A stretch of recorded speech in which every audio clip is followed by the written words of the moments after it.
Most definitely. Do you think that Charles will be able to move on from this and not allow his tenure as king, his reign, to be tainted by this scandal? Oh, I mean, there's so much that King Charles has had to dodge over the last few years. Racism allegations, Harry and Meghan lobbing those from the United States. January 2026 finds the royal family emerging from one of its most scandal-ridden years in decades, only to face another shock that threatens to upend everything. A new bombshell is circulating in royal circles, and its implications are explosive. Andrew Mountbatten Windsor, the disgraced former prince stripped of titles and privileges, is now being linked to Meghan Markle in ways long considered untouchable. Reports suggest Meghan and Andrew crossed paths within elite social networks years before Prince Harry ever entered her life. These alleged overlaps, insiders claim, were quietly managed and deliberately buried by palace power brokers. What elevates this from rumor to crisis is the reaction behind closed doors. Sources whisper that King Charles and Catherine are responding with urgency, signaling awareness of details the public has never seen. Palace aides are said to be scrambling, fearing the narrative could spiral beyond control. The whispers raise unsettling questions about who knew what, and when they also suggest Harry himself may have been the last to grasp how deep these circles ran. As tension builds and silence tightens, this story threatens to shatter assumptions. I've been told from an excellent source that both Andrew and Sarah are in a bit of a quandary, a bit of a dilemma. As you know, the stories are just emulating every single day, and they're never positive. The problem is this particular ongoing investigation regarding Jeffrey Epstein and his disgraceful behavior. There's no other two ways to describe it. Let me break down what's allegedly unfolding right now. In October 2025, Andrew lost everything. King Charles stripped him of his remaining status, removed him from Royal Lodge, and erased every last trace of royal privilege. Overnight, he went from Prince Andrew, Duke of York, to simply Andrew Mountbatten Windsor. And when someone falls that far, people start paying attention to what they may have known all along. Sources close to royal circles now claim Andrew had knowledge about Meghan Markle that predates Prince Harry by several years. Allegedly, he was aware of the elite social circle she moved in and the powerful figures she encountered within the same networks Andrew himself frequented. That's where palace insiders say alarms are going off. Adding fuel to the fire is a documented detail many forget. In October 2016, Harry and Meghan's relationship was leaked to the press by Andrew's household. Tina Brown confirmed a House of York staffer tipped off tabloids. A question is why? What motive did Andrew's camp have, and what did they already know? Something strange here that's starting to become a pattern, and you can see it here in this video. Right after he says, "I found the love of my life," there is a weird pause of discomfort. You do not have to be a profiler or anything to see this. You'll feel it. I've now found the love of my life. Unless Andrew already knew something about Meghan, unless there was prior history in those elite circles that made him want the relationship exposed early and less leaking. It was a warning shot, a signal sent before things went too far. Look closely at the timeline. Meghan was allegedly moving through yacht circuits and high-end networking events for years before ever meeting Harry. Andrew, meanwhile, was deeply embedded in Jeffrey Epstein's world, operating in many of those same elite social spaces. The overlap is hard to ignore, and then there's a detail that has never quite made sense. According to Harry, when Meghan was first introduced to the royal family, she supposedly mistook Prince Andrew for a servant. That's the story, but here's the problem. Meghan was already close friend with Princess Eugenie before meeting Harry. That's confirmed. Eugenie is Andrew's daughter, so how could Meghan be close with the daughter yet not recognize the father? For many royal watchers, that contradiction raises more questions than answers. There's no coming back for him, is there? I mean, you detail a lot of it in the book. There's a lot of stuff that I wasn't aware of,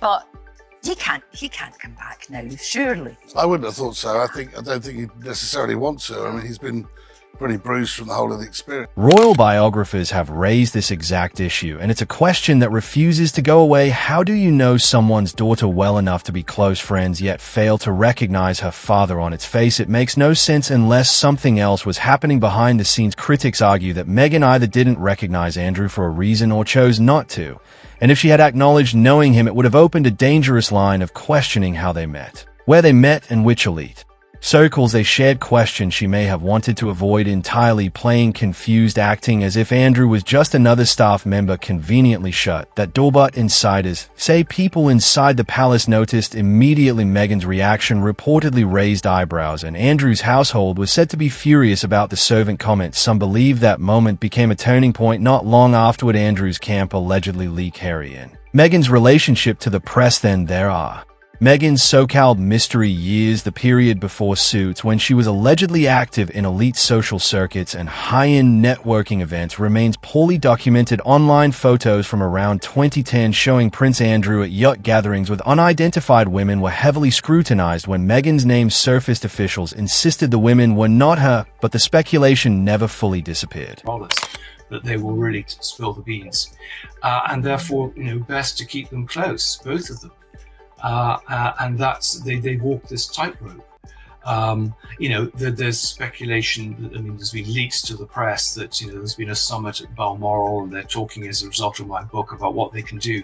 That's all window dressing. Nothing will happen. Nothing will change. But here's the part that really stands out. Those photos and discussions were shut down almost immediately. Major fact-checking sites rushed to address them. The palace never issued an official statement, yet suddenly every major outlet was insisting it wasn't Meghan. That raises a question. If the connections were obviously false, why not ignore them? Why mobilize PR machinery so quickly to crush speculation about overlapping elite circles? Critics argue it's because even if the specific images didn't show Meghan, the broader implications were uncomfortable. Once people began asking whether Meghan and Andrew ever crossed paths in elite networking environments, the trail could lead anywhere. What other evidence might surface? What names, events, or intermediaries might come into focus? Author Kirby Summers has documented Meghan's alleged connections to luxury yacht events and high-end social scenes, noting she was photographed on boats with wealthy, powerful individuals. Andrew, meanwhile, was infamous for yacht gatherings tied to Epstein and global billionaires. Those worlds overlapped far more than many admit. Did Meghan and Andrew ever meet at one of those events? Did they share connected circles? Did Andrew know people who later helped bring Meghan into Harry's orbit? These are precisely the questions the palace never wanted investigated.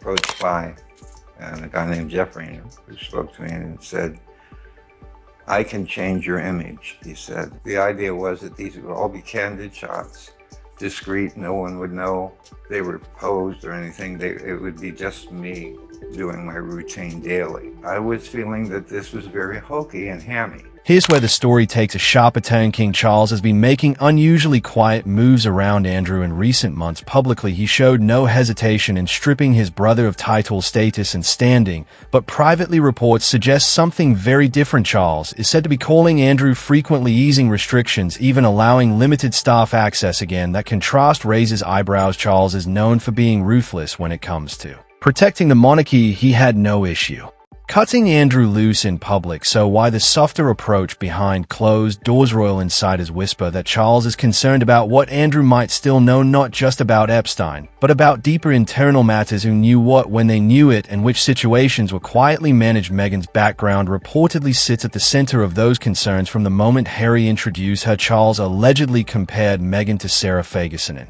outsider welcomed and embraced by the media, then followed by controversy. Charles saw the pattern early, but some now wonder if he saw more than a pattern. Did Charles have information about Meghan's past connections within Andrew's social circles, and did he try to warn Harry? I'm not going to go down to this point. I'm going to answer your questions, but that's done. It's finished. I've answered it. Thank you very much. Moving on to the next question. This is just the starting point of this year in your life that you've written about. Thank you very much. It's pivotal. It's what started the whole thing. Thank you.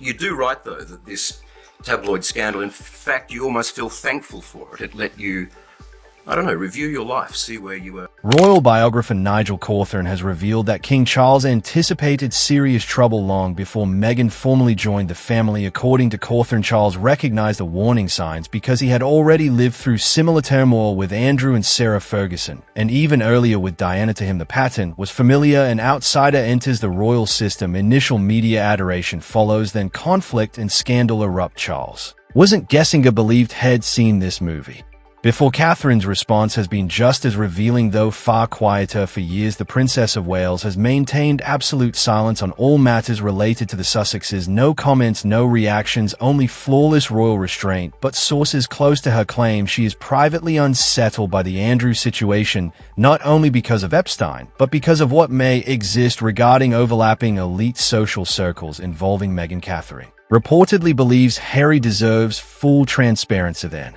came December 2025 when new Epstein-related files were released. Buried within them were references to Harry and Meghan, not allegations, but evidence of their immense media value. A March 2020 email discussed an article quoting Harry on Andrew's Epstein ties, noting it generated nearly $4 million in publicity value from a single story. The documents made one thing clear: Andrew's scandal and Sussex drama were deeply intertwined in public obsession. Any perceived connection between Harry's uncle and Harry's wife drew enormous attention. I'd like to look at a timeline of what's happened for Meghan, because over time she started off, and there was no question that she had her values were about forwarding Meghan. You know, that's what it's about, and about, you know, covering that with a bit of charity work. How lovely.